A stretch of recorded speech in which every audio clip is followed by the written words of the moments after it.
I am considering creating an additional dwelling unit on my property. That's great, but there are some things you should know before you proceed. First, you should know what exactly additional dwelling units are. ADUs, second units, accessory units, basement apartments, secondary suites and in-law flats are all other names used for additional dwelling units. Additional dwelling units are self-contained residential units with sleeping accommodation, kitchen and bathroom facilities within dwelling or accessory structures. Here are some examples of additional dwelling units.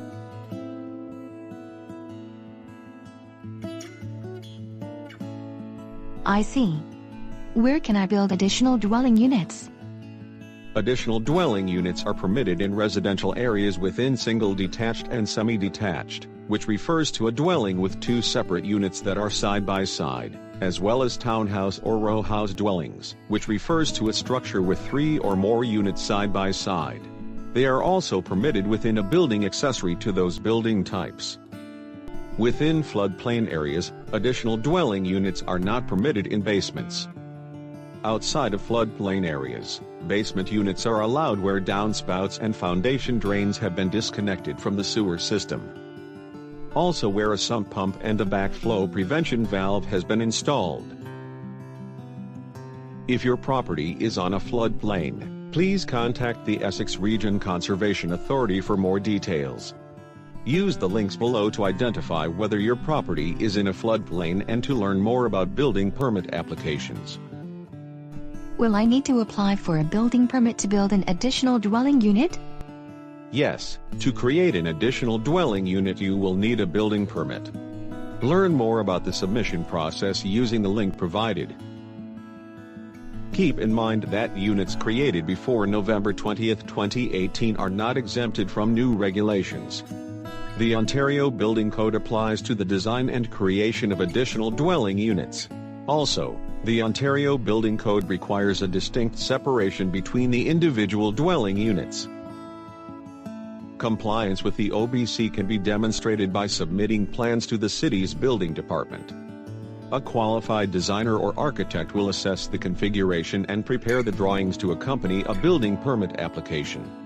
While the creation of an additional dwelling unit within an existing dwelling is exempt from development charges for up to 2 additional dwelling units, an additional dwelling unit within a new dwelling may require payment of development charges.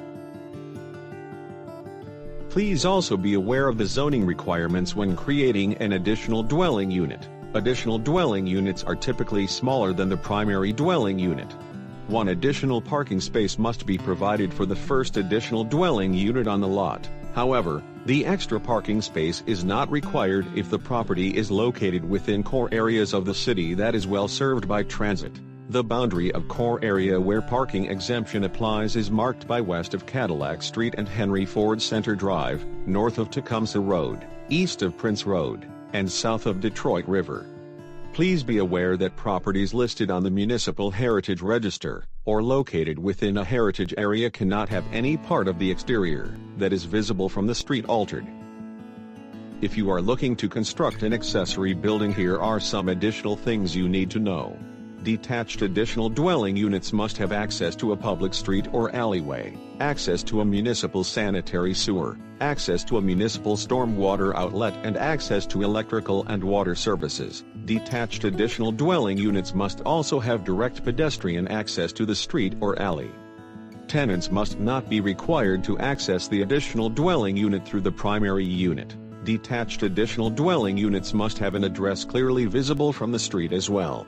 Additional dwelling units must be set back 1.2 meters from rear and property sidelines and 2.5 meters away from the main building. Please see Section 5.99.80 of Zoning Bylaw 8600 for detailed requirements regarding additional dwelling unit provisions. The maximum height of a detached additional dwelling unit will be dependent on the roof slope. Overall, the maximum height of the additional dwelling unit cannot exceed the height of the main building on the lot. If you have more questions regarding the zoning of your property, you can contact the planning department. You can also search it up online by visiting our website. There you can also find additional regulations that may apply.